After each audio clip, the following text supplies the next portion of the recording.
Hey friends, and welcome back to my channel. If you are new here, welcome. My name is Wendy and I'm with Inspire Ministries, and I am so glad that you have given me just a few minutes of your time today.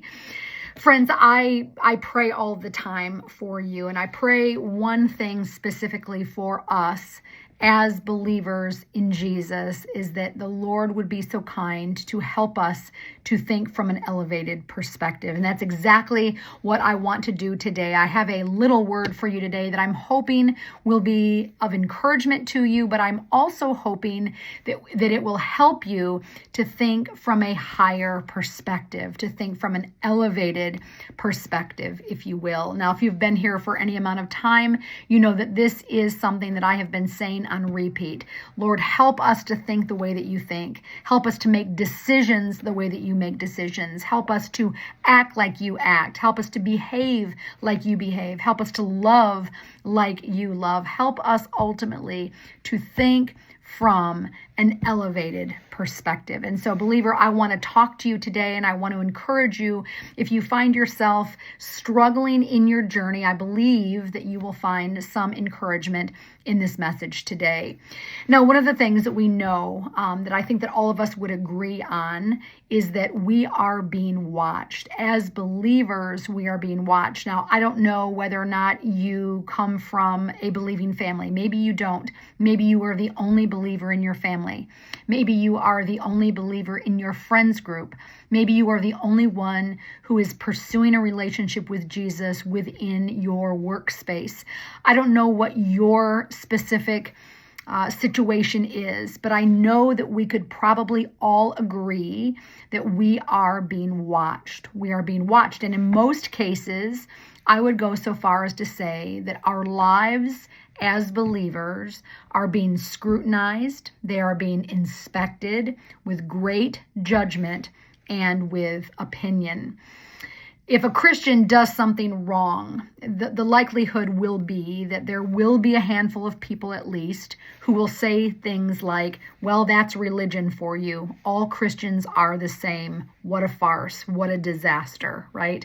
So there are people who are watching only with the mindset of being judgmental and tearing us down and finding fault within our declaration of Christianity.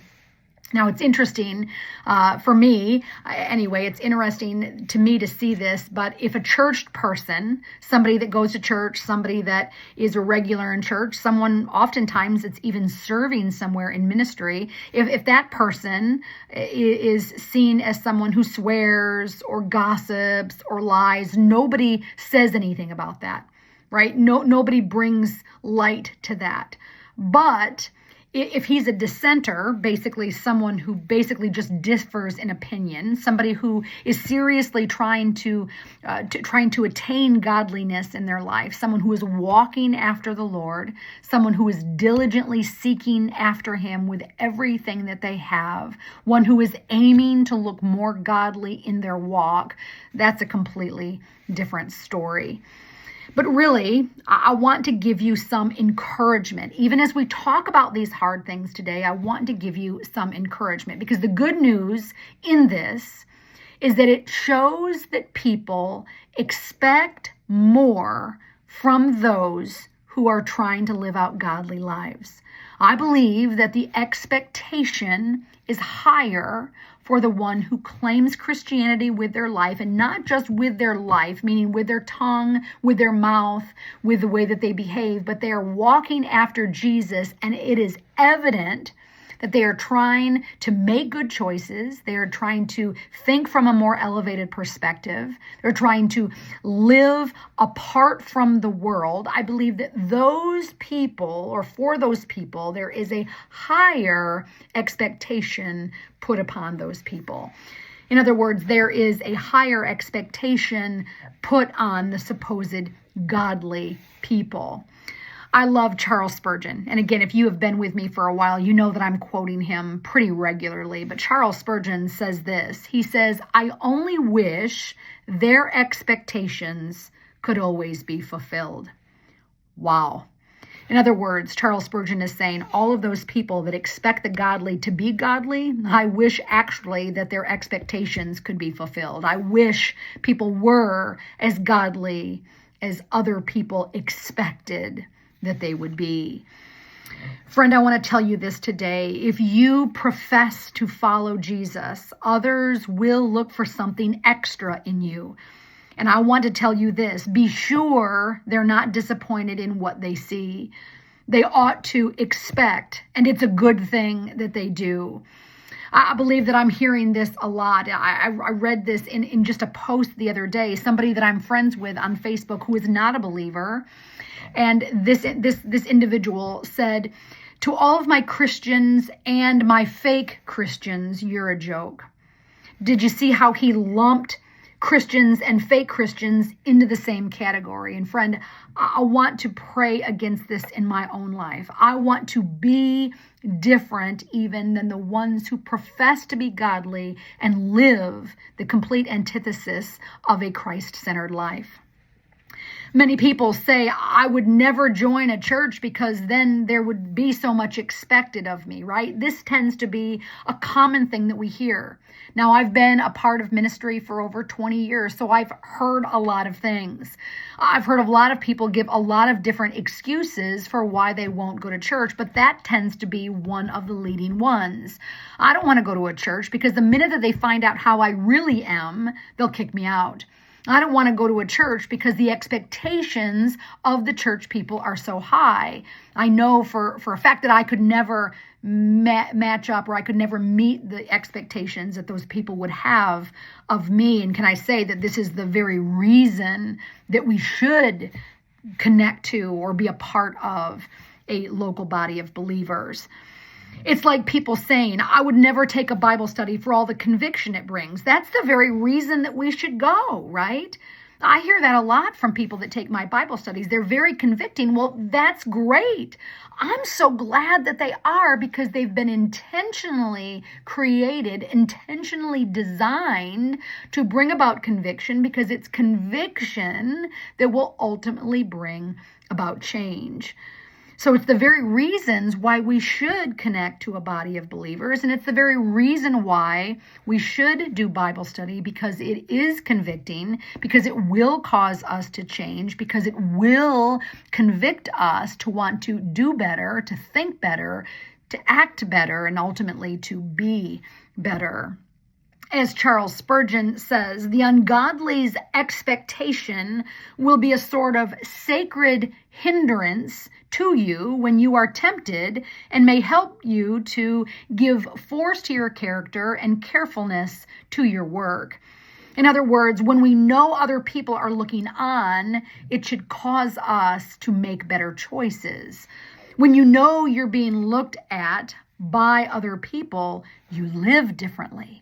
I remember this with my own daddy growing up. When I knew that he was watching me, or when I knew that he could see me or was scrutinizing me, when I knew that he could see my report card online, he could view what my scores were on my tests before I would bring them home, I chose to try my hardest. I chose to live in a different way that would please him, that would make him look at me better or with more affection. When you know that others are looking at you, when you know that others are looking on, you live differently. It should be a wish of us, it should be our wish that we would be carefully watched by the ungodly. Now go with me here, because it's going to take an elevated perspective in order to get this. I believe that it's very important that when the ungodly, when those around us find us tripping up, they find us making mistakes, they find us in error, I think that it would behoove us that they would bring it to our awareness, and that they would make us to know that there is something in us that they see in us that is not aligning to how they view Christianity. That if they see us slipping into dangerous sin, that they would warn us about it. Listen, I believe that this is the greatest test that we could learn to pass. Could you imagine the ungodly the ungodly unbeliever warning us of something they would do, but because the expectation is so high or much higher for us, they wouldn't allow us to live with those same mistakes. How amazing is God's grace in this? Truly, God forbid that we should ever desire, friends, to hide sin, to mask sin, to conceal bad behavior, to keep it from the eyes of the world. In fact, what I would tell you today is let it come out. If there is something in us that needs to be rooted out, let it be known, especially to those who are expecting so many great things from us as believers. There's this great passage in Deuteronomy chapter 23, verse 14, that talks about how the camp must be kept holy. Now, by camp, we have to think about the capital C church. And by capital C church, we mean the people of God. The camp must be holy. Think about this. The church must be holy. All of the church. That means that not just 90% of the church should be acting according to how Scripture says. Not just 90% of the people need to be doing what God would have us to do. All of the church must be obedient. And here's the bottom line, that if there are people in the camp, if there are people in the church, if there is this body of believers who aren't acting in godliness and righteousness and purity, and they are a part of that church, they could actually taint the atmosphere of the church, and they could actually cause the church to forfeit its blessings because of the sin. And so it behooves us, it doesn't just behoove us as individuals either, but it behooves us as a body of believers, as Christians, it behooves us for our sin to be found out before it gets too late, before it leads to corruption, before we risk harming the church, the body of believers at large. Let it come out if there is any concealment of corruption. We bring harm and destruction upon the entire body of believers when we live in sin, when we decide to live the antithesis of the way that Jesus would have us to live. If we aren't who we profess to be as believers, right? We are professing Christ with our life. If we are not who we profess to be, the sooner we are unmasked, the better. Charles Spurgeon says this, the eye of the world are intended to be the checks upon the church. The eyes of the world are intended to be the checks of the church. The world is the dog that wakes up the slumbering church. Now go with me here. He says the world is the dog that wakes up the slumbering church. Let's go with this for a minute. I want to tell you, friends, we know that we are being watched, and sometimes we complain about that. We think, oh, people are watching me and they're ridiculing me, they're making fun of me, they're mocking me, they're shaming me, right? We seem to be very concerned by this. But can I tell you to expect to be watched? Expect it. And with that, expect to be misunderstood. Jesus was. Expect to be misrepresented. Expect to be misinterpreted. Expect that the dogs of the world will bark at you. Why? Because of this. Listen to what Spurgeon says. Spurgeon says they always bark at a stranger. Think about that. You and I, as believers, as people who are the Jesus people, the ones who are sold out believers for Jesus, walking with Jesus, surrendered lives to Jesus, we look differently. We are set apart from the world. We don't belong to the world. This world is not our home. We are strangers. We are pilgrims. We are only passing through this life onto our forever home. So we are strangers. And dogs always bark at strangers.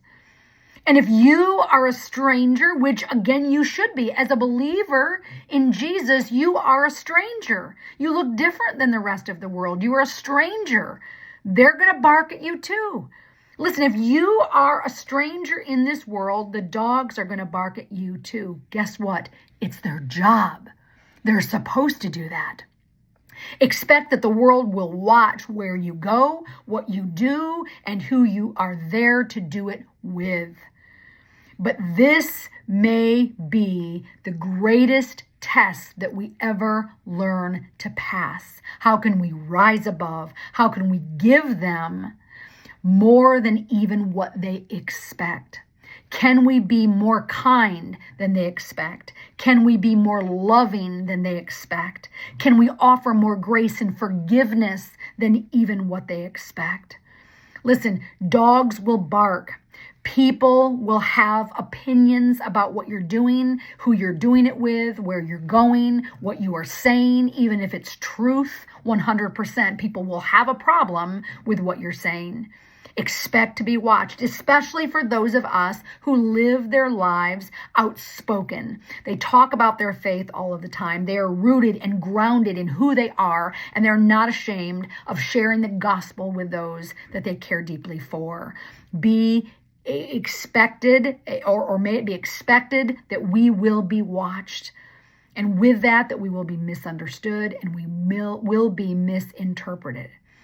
But let me tell you this, all of this disheartening that we experience from the onlookers, may it cause us to pray even more. Like the psalmist said in Psalm 119, 117, Lord, hold me up and I will be safe. It has been my prayer for a very long time that we would be the rising remnant within the church that looks so distinct, so different, so separate from the mixed multitude that they live with. All of the people that we live with, the unbelievers and the professing believers alike, that we would be a part of this mixed multitude, but that we would look distinctly different and set apart from them, that we would look differently than the professing church at large. It is my hope, it is my prayer, it is my desire of my heart.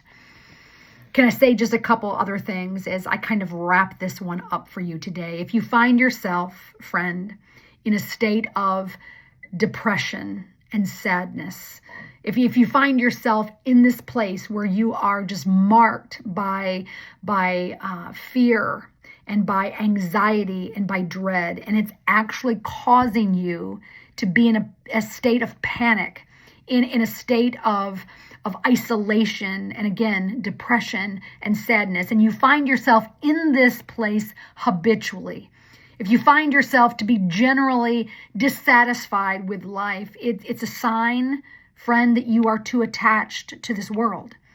It's time that you disassociate yourself with the world. It's time that you come out from that world and look different, be different, act different.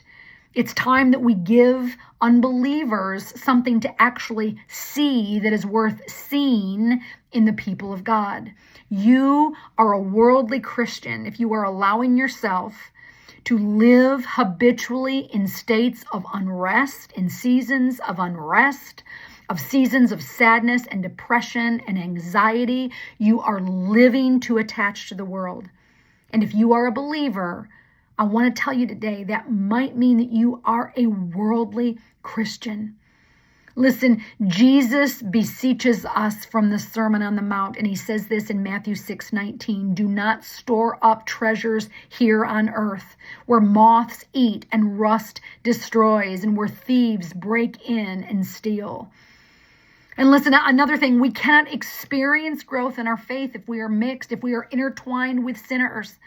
We cannot look differently than the rest of the world if we look like the world. You might remember that Jesus said to his very brothers, his biological brothers who didn't believe in him, who didn't believe that he was the Messiah, they didn't follow him, they mocked him, they ridiculed him.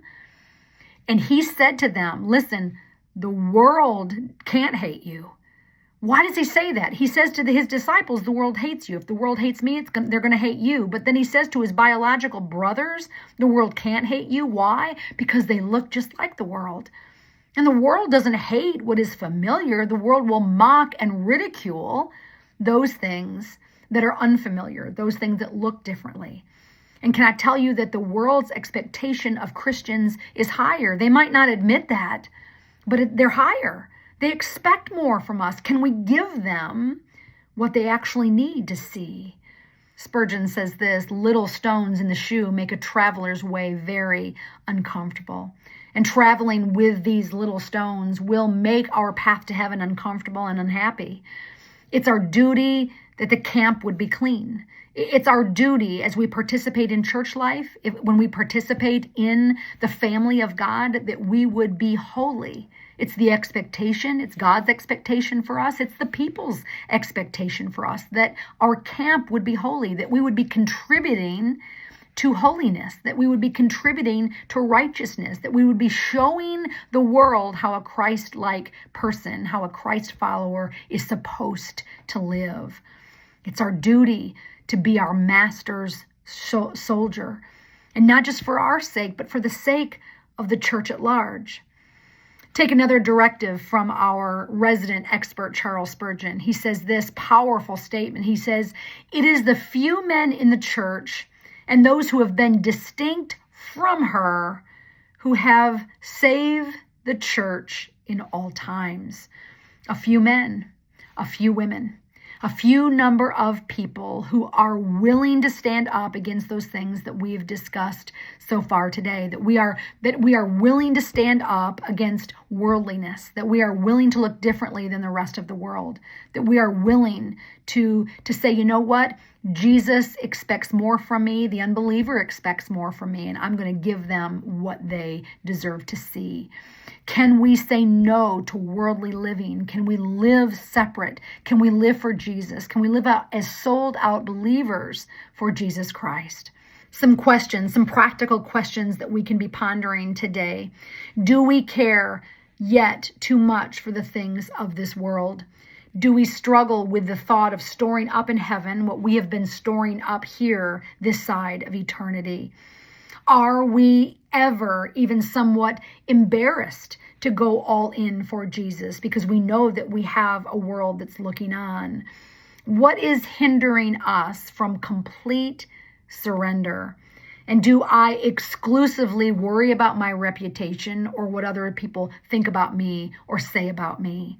I would say this: go ahead and let the church become more and more like the world, but let us remember that we are the people of God. We have been chosen to walk a different path, one that will be noticeable, one that will be mocked and criticized, one that everybody will have an opinion about, but it is the greatest test that we can pass. Can we be the same with believers as we are with unbelievers?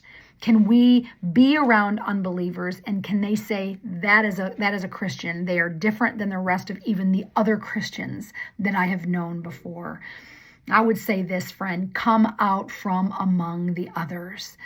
Come outside the camp to where Jesus is. Be obedient to Christ as you are in the world, but you are not part of the world. Be distinctly opposite of the professing world, even those who are professing Christ but living not much like Christ at all. Which will it be? The world or Christ? It can't be both. Will you be called right and good and morally decent?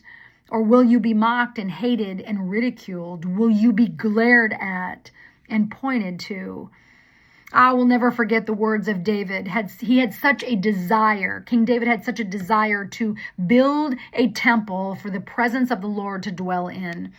Dissatisfied with anything less than what he believed that the Lord deserved, David cried out in 2 Samuel chapter 7, verse 2 in the New Living Translation, and he says this: "Look, I am living in a beautiful cedar palace, but the ark of God is out there in a tent." Can we say, I am dissatisfied with living this mediocre life, that I'm dissatisfied with living like the rest of the world lives? I'm going to live for Jesus.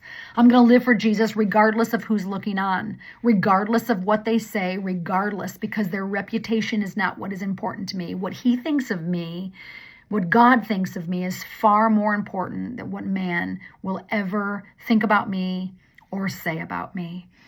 As Spurgeon asks, will we risk looking like a fool and go to heaven, or wear a wise man's gown and go to hell? Will you wear a thorny crown to be saved, or a golden crown to be lost?